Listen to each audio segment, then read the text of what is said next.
सी बस्ती में नदी के किनारे एक पुरानी हवेली थी। हवेली जर्जर हो चुकी थी, लेकिन उसकी दीवारों में अनगिनत कहानियां दफन थीं। इसी हवेली में रहती थी एक बूढ़ी महिला, रमा।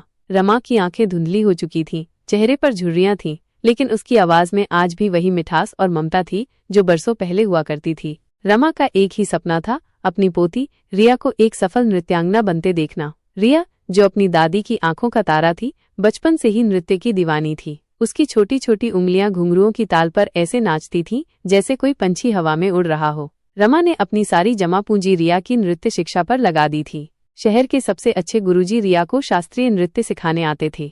रिया भी अपनी दादी के सपने को पूरा करने के लिए दिन रात मेहनत करती थी। उसके पैरों में छाले पड़ जाते थे, कमर दुखती थी, लेकिन उसकी आंखों में एक चमक हमेशा बनी रहती थी, अपनी दादी को गर्व महसूस कराने की चमक। रमा हर शाम रिया के अभ्यास के समय हवेली के आंगन में बैठी रहती थी। उनकी कमजोर आंखें अपनी पोती के हर एक भाव और मुद्रा को निहारती थीं और उनका दिल खुशी से भर जाता था।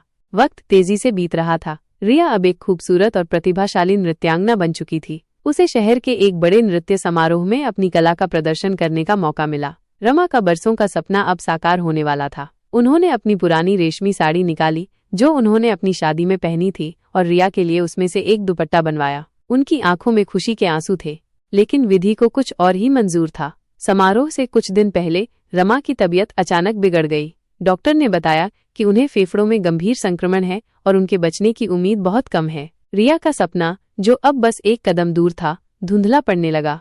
रिया टूट गई। वो अपनी दादी को छोड़कर कहीं नहीं जाना चाहती थी। उसने गुरुजी से समारोह टालने की विनती की, लेकिन ये मुमकिन नहीं था। रमा ने अपनी कमजोर आवाज में रिया से कहा, मेरी बच्ची, ये तुम्हारा सपना है, इसे अधूरा मत छोड़ना। मेरी आत्मा हमेशा तुम्हारे साथ रहेगी।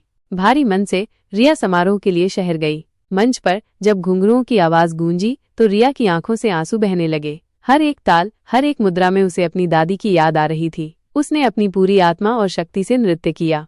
दर्शक मंत्रमुग्ध हो गए। रिया का नृत्य एक कहानी कह रहा था, एक पोती का अपनी दादी के सपने को पूरा करने का संघर्ष, प्यार और समर्पण की कहानी।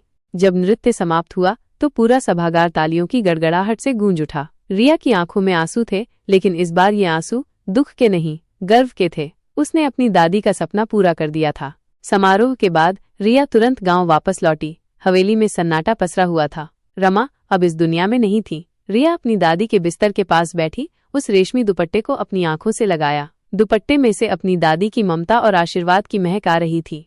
रिया जानती थी कि उसकी दादी अब उसे देख रही हैं, मुस्कुरा रही हैं। उसने अपनी दादी से वादा किया कि वो हमेशा उनके सपने को जिंदा रखेगी, अपनी नृत्य कला से दुनिया भर में उनका नाम रोशन करेगी।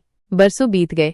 रिया एक मशहूर नृत्यांगना बन गई। उसने कई पुरस्कार जीते और विदेशों में भी अपनी कला का प्रदर्शन किया, लेकिन वह कभी अपनी जड़ों को नहीं भूली। वो अक्सर गांव लौटती और उस पुरानी हवेली में जाती जहां उसकी दादी ने उसे सपने देखना सिखाया था। हवेली आज भी जर्जर थी, लेकिन उसकी दीवारों में रमा और रिया की अटूट प्रेम और समर्पण की कहानी आज भी गूंजती थी। नदी की लहरें उस कहानी को हर सुबह गुनगुनाती थीं और गांव के लोग उस पोती की बात करते थे जिसने अपनी दादी के अधूरे सपने को पूरा कर दिखाया था। रिया के हर नृत्य में उसकी दादी की आत्मा बसती थी, एक ऐसा अटूट बंधन जो मृत्यु भी नहीं तोड़ सकती थी।